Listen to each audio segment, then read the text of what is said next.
Senhor, meus irmãos, aqui quem vos fala é o irmão Wagner Mendes.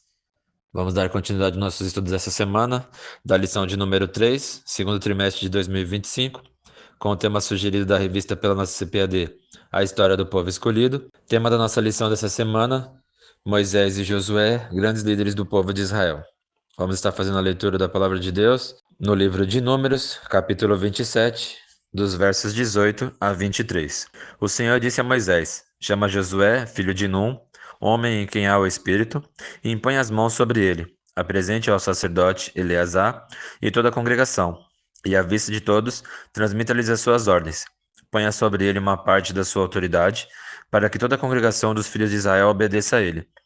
Josué deverá se apresentar diante de Eleazar o sacerdote, o qual por ele consultará o Senhor, de acordo com o juízo do Urim.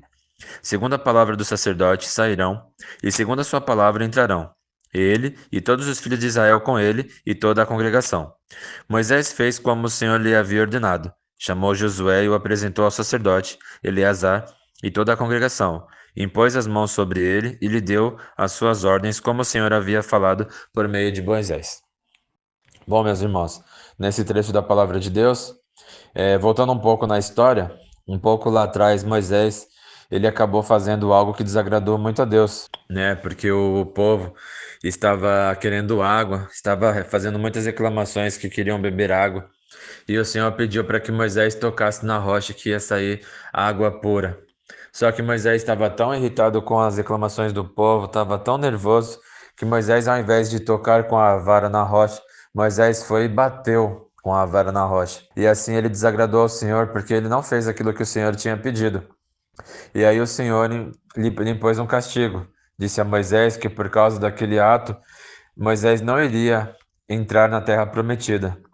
Deus ia deixar ele ver as campinas da terra prometida, ia deixar ele ver lá do alto, mas que não ia deixar ele entrar na terra. E quando estava chegando próximo o povo de chegar à terra prometida, o Senhor falou a Moisés qual seria o seu sucessor, que seria Josué, filho de Num, porque era um homem temente a Deus segundo o seu coração, era um homem que era fiel ao Senhor. E Deus pegou e passou para Moisés as informações de como deveria ser feito.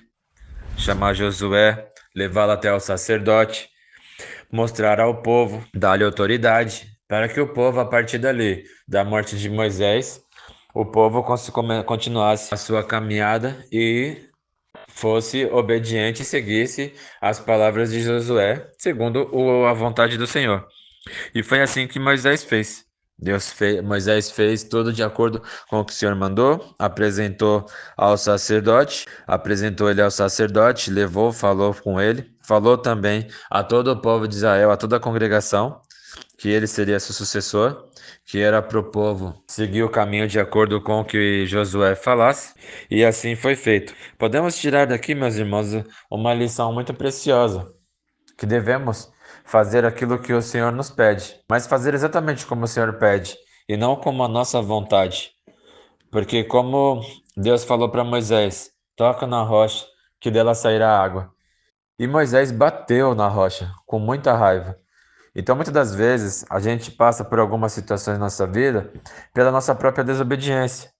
E não devemos impor isso como se fosse Deus um castigo ou que Deus estivesse fazendo algo contra nós. Porque muitas das vezes passamos por situações por causa de nós mesmos, por causa da nossa desobediência, por causa da nossa vida pecaminosa. Muitas das vezes cometemos erros que não é da vontade de Deus. Então não adianta muitas das vezes colocarmos a culpa em Deus por algumas situações, sendo que foi nós mesmos que acabamos procurando por ela. E seguir a vontade. Fazer tudo de acordo com o que o Senhor nos manda, com o que o Senhor nos pede. Como o Senhor passou todas as informações para Moisés, e Moisés fez tudo de acordo com o que Deus tinha falado para ele a respeito de Josué. E no final, eles chegaram até a terra prometida. Então, vemos aqui, mais uma vez, que se fazemos a vontade do Senhor, se fazemos aquilo que o Senhor pede para nós, lá na frente seremos recompensados. Deus tem sempre o melhor para os seus filhos. Deus quer que vivamos bem, Deus quer que vivamos de acordo com a sua vontade, porque seremos felizes, seremos abençoados. E o Senhor vai nos sustentar a cada dia, como o Senhor sustentou o seu povo lá no deserto, todo dia mandando maná. quentinho do céu todas as manhãs para que eles pudessem ser alimentados. Então podemos ver o quanto Deus cuida de nós, o quanto Deus nos sustenta, o quanto Deus nos provê. Tudo que precisamos, Deus provê. Basta só apenas nós estarmos na sua vontade, na sua presença, fazendo aquilo que o Senhor nos pede, estar de acordo, estarmos prostrados na sua presença, orando, jejuando, buscando a sua presença, fazendo aquilo que o Senhor nos pede. O Senhor nos dá um rumo, o Senhor nos dá uma direção. O Senhor nos mostra o que Ele quer que nós façamos, onde quer que nós andamos, com quem nós falamos. Deus nos mostra tudo. Então basta a gente apenas fazer a vontade do Senhor, porque sabemos que lá na frente seremos recompensados com a nossa salvação. Quando Deus vir buscar a sua igreja, que possamos subir aos céus, sermos arrebatados com os nossos irmãos lá para a glória com nosso Senhor e Salvador Jesus Cristo. Que Deus vos abençoe, que tenhamos uma aula abençoada domingo, que possamos tirar muitas lições, muitos aprendizados dessa semana abençoada que tivemos com essas leituras diárias, com esse tema sugerido muito bom da palavra do nosso Senhor. Que Deus vos abençoe. Tenha uma ótima semana em Cristo.